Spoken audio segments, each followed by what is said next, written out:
This evening I was going to talk about the role of the enlightenment factor of joy in the practice. I think this is something that we can easily overlook or forget, that joy is an enlightenment factor. It's a bojjhanga. There is some kind of inverted logic in a lot of people. I'm not sure where it comes from. I think maybe it has its roots in Calvinism or something, that there's some virtue in being miserable and people feel guilty for being happy. And it's should be really opposite. This is a big topic. There's a lot to cover. One point I'd like to make at the outset is, although joy and happiness are beneficial, don't make the facile worldly assumption that the goal of life is to be happy. Happiness is something that comes along, but it shouldn't be your objective or your goal. It's a pretty shallow kind of thing to aim at, and it's unreliable. If we can look at the classifications in the Abhidhamma of the different kinds of consciousness and what mental states they are associated with, there's an interesting detail, and this is often the case with studying Abhidhamma, as you're overwhelmed with a mass of detail, and once the correlations become clear, something significant pops out. Of the three feeling tones, feeling of happiness or well-being, sukha, and the feeling of unhappiness or misery, dukkha, and neutrality or equanimity, adukkam asukham, neither dukkha nor sukha. If those are correlated with active mental states which are skillful or unskillful, we find that there is no case where a skillful mental state is associated with unhappiness. Happiness and neutrality can be associated either with unskillful or skillful states, but unhappiness is only ever associated with unskillful states. And that's worth contemplating. One conclusion you can draw from that is there's never any spiritual benefit that comes from feeling down, from feeling sad, or having negative states. There's never any spiritual benefit comes from it. It's important to put in a bit of a caveat here, because I have found, talking about this in the past, that some people hear it the wrong way, and they make themselves even more miserable because now they feel guilty for being sad. It's not the intention. You're going to have states of unhappiness, of sadness, of grief arising in the mind from time to time until you're at least an anagami. This is part of being human. But the thing to remember is that there's no benefit to that. So it's not something to be encouraged or to be developed or to feel justified in.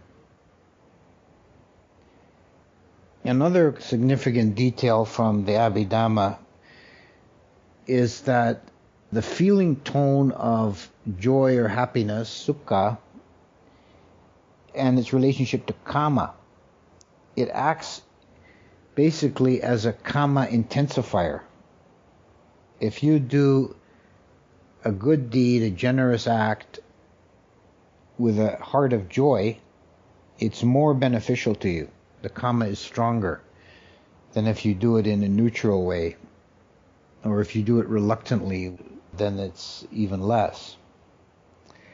Likewise, though, on the negative side, if you do an evil deed, if you hurt someone, do an act of cruelty, and you relish it, you take joy in it, that intensifies the karma and makes it worse than if you just do it, cold-bloodedly with equanimity. So if you're going to do nasty things, try not to enjoy it too much. Try to find joy in doing generous and beneficial things. Try to do that with enthusiasm and joy, and it becomes more karmically powerful. There are different words in Pali that are sometimes translated as happiness, and in some degree they can be seen as a hierarchy of states, of degrees. The word pamoja is, I would say, the lowest or the weakest. It means like enjoyment. And it's the same root as in the mudita, which is translated as sympathetic joy, usually, one of the Brahma Viharas. Then there's a piti, which is the class, it's the word used in the list of the Enlightenment factors, and it's also a factor of jhana, of first and second jhana. And that's sometimes translated as rapture. I've also seen it translated as zest. It's a kind of happiness that's got a little bit of excitement to it, a thrill in the mind, a thrill of happiness. The highest form of happiness is sukha, which is often translated as bliss, which goes beyond the level of piti in that it's expansive and peaceful. It's kind of oceanic happiness. To illustrate the difference between piti and sukha, we can consider the descriptions of the Brahma gods of the second and third level. The Brahma gods of the second level, they're the Abhasara beings. Their consciousness is dominated by piti. And it's said that the most beautiful sound in the universe is heard in that realm of existence, as they constantly cry out in joy, oh the happiness, aho sukho. The Brahma beings of the third level are dominated by sukha, and this is said to be the greatest possible happiness in the universe is experienced by them. And they don't cry anything out. They're too blissed out to make any noise. Yeah. There's also a difference between these beings in terms of their radiance, which illustrates piti and sukha. The beings of the second level, dominated by piti, their radiance flickers like a torch. So this is like piti, which has this thrilling aspect, and it's like a movement in the mind. Sukha is steady and peaceful, and the radiance of these third level beings, the Subhakina beings, doesn't flicker. It's steady, constant glow. There's a chant that we do sometimes in Pali. It's in the chanting books, and there's an English version of the dedication of merit. And there's a line in that chant that speaks about the threefold bliss. And what that refers to, the 3 degrees or levels of happiness. The first is that which is based on the senses. This is the lowest form. And then there's happiness which is based on internally generated happiness that comes with meditation, the happiness of the jhanas. And the highest happiness is the happiness beyond happiness, sukha para sukhang, which is experienced by realization of the unconditioned, of nibbana. To begin with the first one, the experience of the senses can and do provide a degree of happiness. Every sense experience we have, whether it's eyes, ears, nose, tongue, or body, is felt as either pleasant, unpleasant, or neutral. And this is the dominant modality of beings at our level of existence. We're caught in the senses, and the kind of default actions are to try and optimize pleasant feeling and avoid unpleasant feeling.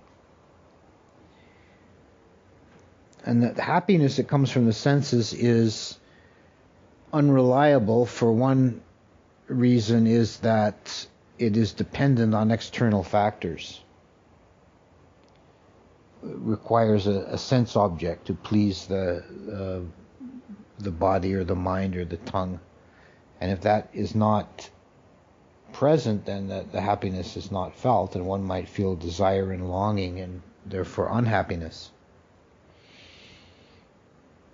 So it's dependently arisen on external causes, and it's impermanent, it's very evanescent, it comes and goes, it can't be relied on. But it's not to be considered a negative. We talk a lot in Theravada tradition about the dangers of sensuality, and this is something else that I think gets misread or misunderstood often. It's not that sensuality there's anything inherently wrong or bad or evil about it, but that it is limiting. It's a distraction, and caught in sensuality, the mind is anchored to the realm of sense desire and doesn't move beyond that. So that's why one of the very important factors in developing meditation, particularly if you're doing a sustained practice like you're on a retreat, one of the very important factors is sense restraint, indriya samvega, which means training yourself not to go out into the sense objects for diversion, distraction, amusement, because you're trying to get beyond that level of mind. That's the reason for the 8 precepts. For those who take the 8 precepts, it's a formalization of sense restraint. Now, there's nothing immoral about eating in the afternoon. But if you take the 8 precepts, you're taking on that precept not as a precept of morality, but as a precept of renunciation, of sense restraint. Food is commonly used in the world as a sensual distraction, an easy, quick, cheap, sensual distraction. You're feeling a bit bored or down or restless. You have a cookie. This makes you, just distracts you with this sensuality for a moment. And as I say, there's nothing inherently immoral about that, but it does limit you to that plane, and there's no exploration being done. If you want to develop meditation seriously, you need to at least take on, during the practice, the 8 precepts and cut off those kind of avenues of distraction, so the mind is able to do the more serious work. Before we leave the topic of sensual happiness, it should also be considered that it exists on a spectrum. There are degrees of refinement. For example, if we stay with the case of food, there's a satisfying the sensuality of food by gorging yourself on hamburgers or greasy fries, or there's nibbling on some delicacy, some fine French pastry or something. This is, both are sensuality, but there's a degree of refinement. And we see that in any kind of sensuality, like music. Like all music is an enjoyment of the ear sense. But some forms of music are coarse and rough to the consciousness, and some are refined and elevate the consciousness without ever transcending that sense desire sphere. This is why there are various degrees of heaven realms in the Buddhist cosmology, because the sensuality becomes increasingly refined. Now, on this earthly plane, we can have, for example, the enjoyment of the beauty of nature, which is a sensual experience, but it's not one that leads to a desire for possession, and it's not a low, rough form of sensuality. It's a more refined form. But even these most refined forms have to be transcended to experience the degree of happiness, the second degree of happiness, which is the happiness that comes from meditation, the jhanic happiness, which is piti as a jhana factor, and then sukha as a higher jhana factor. And these are superior to sensual happiness in that they're not dependent on external factors. They're internally generated. And they're steadier. They're more reliable in that way. And it's only possible to access these by transcending the sense sphere. There's a story, it's in the Samyutta Nikaya, of a bhikkhu who was bathing in a lotus pond. He'd go and bathe in the pond every day as part of his daily routine. And one day the lotuses had just bloomed, and he leaned over and smelled one. And there's a voice from the thicket off on the branches, "You thief, you thief." And he says, "You talking to me? I'm not a thief. How can you call me a thief? I've never stolen anything in my life. You're a thief of smells." And it was a dewa who was criticizing him for indulging in the sensuality of scent. In terms of the spectrum of sense desires, this is probably, at least for an earthly existence, is the most subtle, most refined kind of sensuality, just enjoying the scent of a flower. But if he is seriously trying to develop his meditation, then he's allowing himself to remain anchored to the sense experience. And the Dewa was quite cogent in criticizing him for that momentary action. It's a very short sutta, as many of them are in the Samyutta, and it ends with the bhikkhu praising the Dewa for his good advice and asking, "Can you keep an eye on me and tell me whenever I go astray?" And the Dewa says, "You watch your own practice. We've got other things to do. We're not here to look after you." So don't count on Dewas putting you straight when you need a bit of a talking to. So the kind of happiness that's experienced in jhana is higher and more refined than the happiness of the senses by an order of magnitude. It's a shift. It's a phase shift. But it's still in the end conditioned, dependently arisen, and impermanent. Even if you become a master of jhana and die in retaining your jhana and are reborn in the Brahma realms and live for hundreds of kalpas, but still the time runs out. It's still impermanent. This state is not a permanent one. The experiences of happiness are transcended by upekkha, equanimity. Is a higher state. And this again is a correlate in the cosmology in the realms of the Brahmas. The fourth and highest of the Brahma realms is the realm of the Vehapala beings, whose consciousness is rooted in the factor of equanimity, upekkha.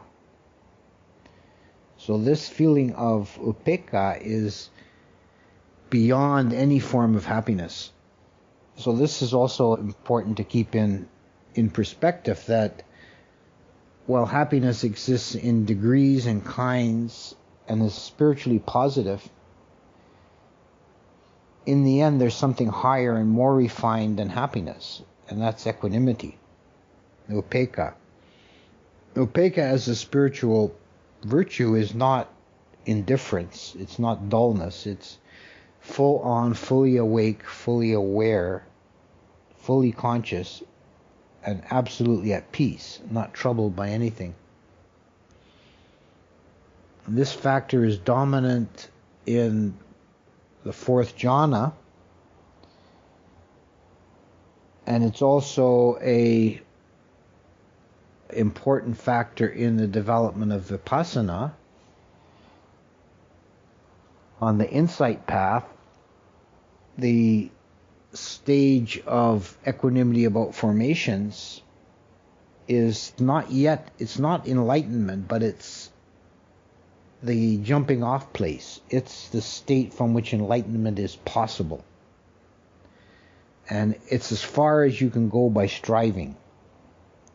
Once you get there, there's nothing to do anymore. You just kind of sit and enjoy the scenery. The state of equanimity about formations is being totally present with every formation which arises, but not being moved thereby. There's no reaction of either happiness or sadness or fear or fascination or wonder. There's no boredom. It's just a mind completely at ease and completely present. And the phenomena rise and fall, rise and fall. And this degree of both clarity, wakefulness, and also of absolutely peaceful equanimity, this combination allows the process of samsara to loosen, because you're not invested in it anymore. You're not playing with it. You're not trying to manipulate it. You have no concern of it. So it wears itself out. You're not feeding it in any way. It wears itself out, and it allows the mind to realize nibbana, the unconditioned. In that chant, it's called the highest or the third happiness. The use of happiness here is entirely metaphorical, because this is quite beyond what we consider as happiness. So the role of joy or happiness or whatever you want to call it in moving the mind towards that state is that it brightens, opens, and awakens the mind, makes the mind more buoyant. So it's a good thing to cultivate happiness and joy in our lives, and it's a better thing to cultivate joy and happiness if it's spiritually aligned towards the goal. One of the most traditional classic ways of cultivating happiness is devotional practice. The puja, chanting, tending a shrine. In Theravada tradition, it's a part of the Theravada tradition, but it's not usually considered the central thing. It's not really a strongly devotional school. But you can see in schools of religion, and they call it in Hindu tradition, they call it bhakti. But you also see it in some Christians' schools of religion that put a lot of emphasis on devotional practice of one form or another, the practitioners tend to become very happy and kind of blissed out. You know? This is a result of bhakti practice. You know? So that one way to kind of lift the mind out of darkness and to cultivate joy is to take up some devotional practice, chanting, bowing. All these things are very good for that. Also, some of the traditional contemplations in the Visuddhimagga, there's a list, there's 40 meditations listed in the Visuddhimagga, and some of them are anusatis, or recollections, and they're more like we would call contemplations, like bringing the mind to disciplined thought on wholesome objects. Contemplation of Buddha, contemplation of Dhamma, contemplation of Sangha, contemplation of devas, and contemplation of virtue are those which particularly rouse the mind to joyful states. The contemplation of virtue bears a little talking about. I spoke at the beginning about a kind of perverse habit of mind of relishing being miserable, which is all too common. There's also related to that a habit of mind of dwelling on your shortcomings, endlessly thinking about things you've done wrong, mistakes you've made, where you've messed up, where you've been neglectful, whatever. And this is, again, an unskillful, useless mental activity. The contemplation of virtue is the opposite of that. It's a contemplation of whatever degree of goodness is in you. Think of the good deeds you have done. Think of the sacrifices you have made for others. Think of the kindness that you've exhibited.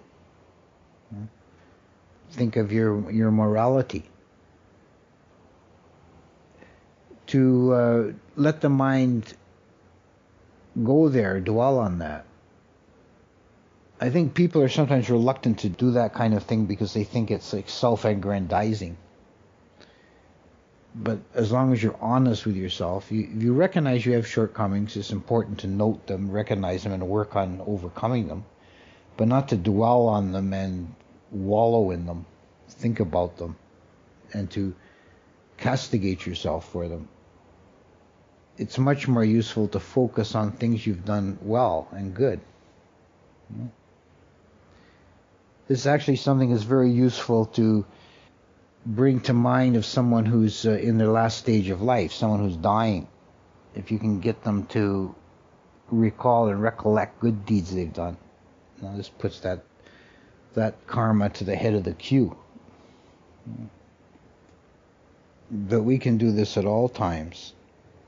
Even not done as a formal sit-down kind of meditation, but just to bring it to mind, from time to time. If you're feeling negative about yourself, counter it with thinking, oh yeah, but I did that such and such. I helped old Joe with his project or whatever, and just bring it to mind and counter the negativity. Contemplating Buddha, Dhamma, Sangha is a formal practice that is also considered a protection. This is your refuges. It protects you from all kinds of mental negativity, purifies the being. The chant that we started this puja with today, the Itipiso chant, is a list of the attributes of Buddha, Dhamma, and Sangha. And these attributes can be contemplated one by one. This is the formal way to do the meditation, is to run through the list of attributes and contemplate them one by one. This brings to mind higher qualities. It brings the mind, aligns the mind to higher states, and it naturally rouses up joy. And if you find ways to bring up joy in your being that is spiritually aligned towards the higher states, it has a tremendously purifying and brightening effect on the mind. And it helps to clear the way for the more rigorous internal work of examination of states and the realization of truth. In the Upanisa Sutta, there is a variant on the Paticcasamuppada, the dependent arising, that shows the way out of conditioned existence. And the way out begins with a being in an ordinary state of suffering, of dukkha. And the first movement out of that state is saddha, faith or confidence. And that leads to pamoja, or joy, enjoyment. And that then leads on to a whole sequence of higher states culminating in the realization of nibbana. But just consider that first initial movement. The mind that's immersed in dukkha and suffering first moves out of that state with the arising of saddha, this faith. One way of looking at that is, for a being who is really mired in suffering, then there's not any chance for that being to rouse up any of the more refined sort of degrees of insight or samadhi or anything like that. The only lifeline they can grab at is faith. There is a way out of this. So essentially, it's faith in the Third Noble Truth, that there is an end to suffering. It's the first glimmer of light. There is a way out of this. And that naturally leads to joy. So a grounding in faith is very important and is a prerequisite for all the higher states. So I think I'll conclude the remarks there.